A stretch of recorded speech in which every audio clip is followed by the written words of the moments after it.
बिहार में जातिगत गणना का रिपोर्ट आ चुका है और सियासत में बेहद गर्म है। हर पार्टी अपने अपने हिसाब से इसका आकलन करने में जुटी है, लेकिन माना जा रहा है कि नीतीश कुमार ने मास्टर स्ट्रोक खेला है लोकसभा चुनाव के पहले। हमारे साथ बीआरपी पार्टी के राष्ट्रीय अध्यक्ष मुकेश सहनी मौजूद है। मुकेश जी, इस आंकड़े के बाद बिहार की सियासत में क्या बदलाव देखते हैं और 2024 के लोकसभा चुनाव के पहले इसका कितना असर पड़ सकता है?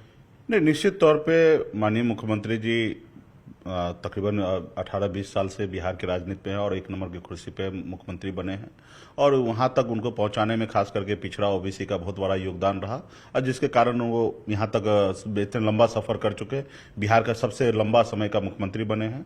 और अभी जो जातिगत जनजाति आधारित गणना जो किए हैं वो निश्चित तौर पे खास करके ओबीसी, पिछड़ा, दलित ऐसे वर्ग के लिए आंख खोलने वाला काम किए। सबका मन में इच्छा था कि देश में स्थिति स्पष्ट होना चाहिए कि किसकी कितनी आबादी है, किसकी क्या आर्थिक स्थिति है, और जिसको माननीय मुख्यमंत्री जी ने जो किए हैं और ऐसे समय में किए जिस समय में कह सकते हैं कि इमरजेंसी का जैसे दौर दिखने के लिए मिल रहा है कि सरकार जो है अपना काम नहीं करके जो तानाशाही वाला काम कर रहे हैं, तो वो ऐसे जगह पे नीतीश कुमार जी बड़ा साहस का काम किए। इसके लिए मैं नीतीश जी को मैं धन्यवाद दूंगा क्योंकि बहुत अच्छा काम किए। जो काम हम लोगों को करना था, हम लोग सोचते थे कि भविष्य में आके हम लोग ऐसा काम करेंगे और हम लोगों को आने काम करने से पहले नीतीश जी ये काम कर दिए, तो बहुत ही अच्छा काम हुआ। अच्छा, इसमें कई सारे जातियों की तरफ से अब ये आ रहा है, कई नेताओं ने ये कहना शुरू कर दिया कि भाई जो आंकड़ा जारी किया गया है वो आंकड़ा सही नहीं है, कई जातियों के आबादी को कम करके दिखाया गया है।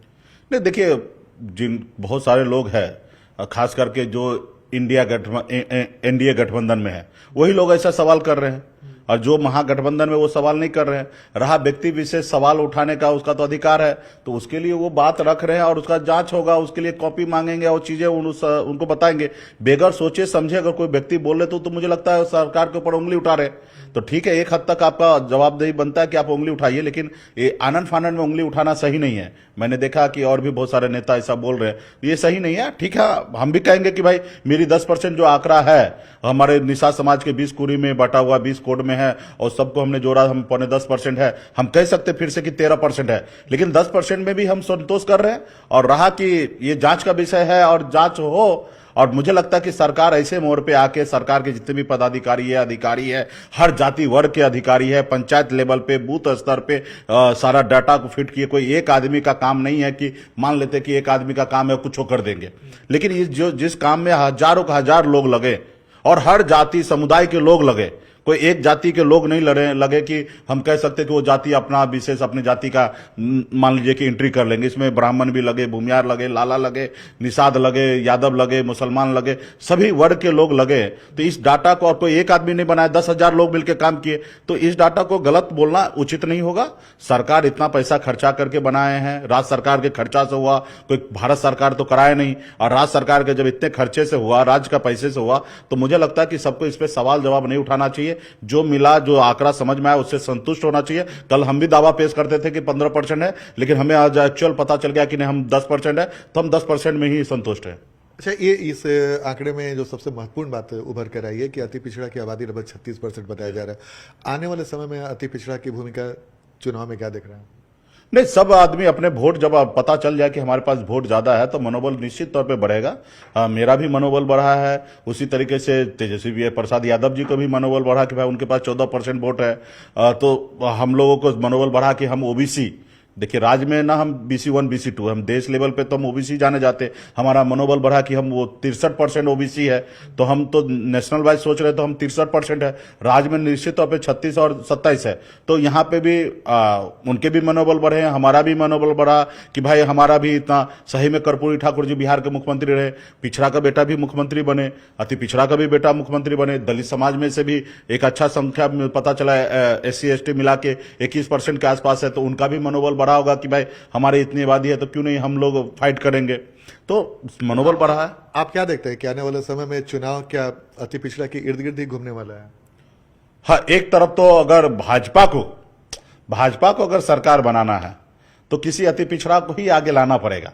रहा कि महागठबंधन को अगर सरकार बनाना, तो वहां पे तो तेजस्वी प्रसाद यादव पिछड़ा ओबीसी वहां पे बैठे हैं और ओबीसी के नाते 63% उनके पास वोट है और अल्पसंख्यक का वोट अलग से है, तो निश्चित तौर पे वो अपनी जगह पे ओबीसी का वोट लेके मजबूत है।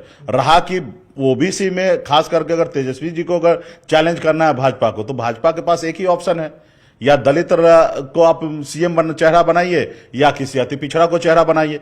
अति पिछड़ा में भी उसी को बनाइएगा जिसके पास सबसे ज्यादा वोट होगा। और या आप एससी एसटी में जाइएगा तो जहां सबसे ज्यादा वोट है एससी एसटी में उनको आप बनाइएगा। तो क्लियर है कि वहां पे जो पासवान समुदाय से दूसरा जो है वो निश्चित तौर पे अगर एससी की अगर बात कीजिएगा तो वहां ज्यादा संख्या में है। अति पिछड़ा में जो ज्यादा संख्या होगा निश्चित तौर पे उसका। तो ये मुस्कुरा कर जो आप जवाब दे रहे हैं उसमें अब दलित में किसे चेहरा मानते हैं, अति पिछड़ा में किसे चेहरा मानते हैं? नहीं, ये तो हम नहीं चेहरा मानेंगे ना। देखिए क्या होगा कि जब एनडीए की सरकार होगा तो निश्चित तौर पे भाजपा के सहयोग से ही सरकार बनेगा और वो भाजपा डिसाइड करेगा कि भाई हम किस सहयोगी को किनको चेहरा बनाएं, हम अपने पार्टी में से किसी नेता को आगे लाएं, उनको मुख्यमंत्री बनाएं या गठबंधन के नेता को आगे लाके मुख्यमंत्री बनाएं। ये भाजपा को सोचना पड़ेगा, खास करके उधर। इधर रहा कि महागठबंधन की बात होगा, इंडिया गठबंधन का होगा तो यहाँ ओबीसी बनेगा मतलब तेजस्वी प्रसाद यादव बनेगा। और रहा कि इधर बनेगा तो इधर तो भाजपा को डिसाइड करना है। उसमें तो सहयोगी दल के पास इतना आंकड़ा नंबर होगा नहीं कि वो दावा पेश कर दे। अच्छा, मुकेश सहनी का इस आंकड़े के बाद मुकेश सहनी का झुकाव किस तरफ दिख रहा है?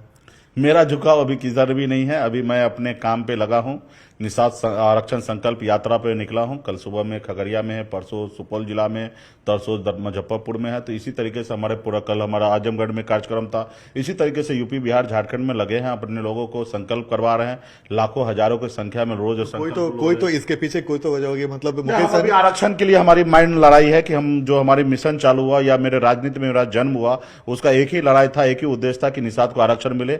जब बंगाल और दिल्ली में आरक्षण है तो बिहार में मिले, तो उसके लिए लड़ाई लड़ रहे थे। अभी मैं मोदी जी से, प्रधानमंत्री जी से उम्मीद रखता हूं कि दिल्ली में अभी भी उनकी सरकार है, 6 महीने की सरकार है और मैं चाहूंगा कि शीतकालीन सत्र हो या बजट सेशन हो उससे पहले निषाद को आरक्षण लागू कर दे एससी का। और ये मेरा मांग जो है जायज मांग है, तो हम उम्मीद करते हैं कि मोदी जी करें। अगर वो नहीं करेंगे तो फिर तो हम तो लड़ेंगे समाज के नाते, क्योंकि समाज को मैं लीड कर रहा हूं। तो उनका जहां से काम बन पाए, अगर मोदी जी के रहते हुए अगर हमारा आरक्षण न हो तो फिर तो अभी नहीं होगा तो फिर कभी होगा। हम 10 साल से उनके पीछे लगे हुए हैं कि 10 साल से आरक्षण करें। अभी 10 साल में भी अगर आरक्षण का गुत्थी अगर सुलझा नहीं सकता है तो फिर आने वाले समय में हम चाहेंगे कि वो बदल जाए और फिर दूसरा सरकार आए और दूसरा सरकार फिर शायद हमारे काम करे। अच्छा, रोनी कमीशन की रिपोर्ट की काफी चर्चा है। आपको क्या लगता है कि रोनी कमीशन की रिपोर्ट कैसे टर्निंग पॉइंट साबित हो सकता है देश के सियासत के लिए? देखिए, देश में जिन माननीय प्रधानमंत्री जी गरीब पिछड़ा दलित के लिए अगर कुछ अच्छा करना चाहते हैं तो निश्चित तौर पे अच्छा माहौल होगा उनके लिए भी। अगर वो कल ओबीसी महिला को अगर आरक्षण देना का निर्णय ले लिया कि 63% है, कम से कम आधा 50% भी महिला को आरक्षण दे देगा तो निश्चित तौर पे देश के लोग चाहेंगे कि भाई मोदी जी काम किए। अगर कल निषाद को आरक्षण लागू कर देते तो निषाद में एक 10% वोट है, निश्चित तौर पर मोदी जी की तरफदारी करेंगे। अगर नहीं करेंगे तो ये विरोध भी करेंगे। आज अगर कल मान लीजिए कि देश में 27% ओबीसी का आरक्षण है, कल मोदी जी अगर इसको 50% आरक्षण कर दे, जो जाति का आधार पर जैसे ईडब्ल्यूएस को 10.5% वोट है, 10% आरक्षण मिला है, यानी कि जनसंख्या के आधार पर उनको वोट मिला है। तो इधर भी अगर जनसंख्या के आधार पे अगर इनको आरक्षण दे देते हैं तो निश्चित तौर पे इधर भी एक वो मतलब आएगा कि खुशी का लहर आएगा कि पिछड़ा का बेटा देश का प्रधानमंत्री और पिछड़ा का भलाई किए। आज देश में लोगों को नाराजगी इस बात का है कि बात तो हुआ था कि पिछड़ा का बेटा देश का प्रधानमंत्री बनेगा, लेकिन पिछड़ा के लिए कोई काम नहीं हुआ। अगरा के लिए काम हुआ, ईडब्ल्यूएस आरक्षण लागू हुआ। जो आज अगला का बेटा 90 नंबर ला रहा है वो आज नौकरी पा रहा है, लेकिन पिछड़ा का बेटा 95% नौकरी ला रहा है, उसको नौकरी नहीं मिल रहा है। तो लोगों में एक बड़ा गुस्सा है कि भाई ऐसा तो नहीं होना चाहिए। एक तरफ हम 63% है, आप हमको 27% आरक्षण दिए और एक तरफ आपके 10.5% पॉपुलेशन को 10% आरक्षण दिए, तो ये तो नाइंसाफी है ना। तो इसके लिए न्याय करना पड़ेगा और न्याय अगर प्रधानमंत्री जी करते हैं तो निश्चित तौर पे लोग उनसे खुश होंगे। तो आप तो रहस्यमय तरह का बयान दे रहे हैं। आप नीतीश कुमार की तारीफ भी कर रहे हैं जातिगत गणना की रिपोर्ट सार्वजनिक करने के लिए और नरेंद्र मोदी से उम्मीद कर रहे हैं कि वो ऐसा करते हैं, तो उन्हें भी बताएं। उम्मीद से तो हमको बैठाए ना, जब देश के प्रधानमंत्री तो जनता ही बनाए। और जो उम्मीद पर जो खड़ा उतर जाए मुकेश सहनी उनके साथ खड़ा रहेंगे। हम जो उम्मीद पे बैठाए हैं उस उम्मीद पे अगर खड़ा उतरेंगे तो देश का लोगों का वही सोच है कि हम प्रधानमंत्री बनाए 2 करोड़ युवा को नौकरी लेने के लिए। अगर 2 करोड़ नौकरी देना चालू करे तो फिर हमको बदलने की क्या आवश्यकता है। अगर वो उम्मीद पे नहीं उतरेंगे तो देश के लोग सोचेंगे ना भाई नहीं कर पा रहे हैं तो बदल के देखते हैं। देश में तो हमेशा ऐसा ही हुआ। अगर इंदिरा जी के से भी अगर कंट्रोल नहीं हुआ तो देश में इंदिरा जी को भी बदले और लोग 440 सीट लाके इंदिरा जी को भी सत्ता में लाए हैं। तो देश के जनता के मूड के ऊपर है। जनता को खुश रखिएगा तो जनता आपके साथ रहेगा, जनता को नाराज कीजिएगा तो आपके साथ नहीं रहेगा।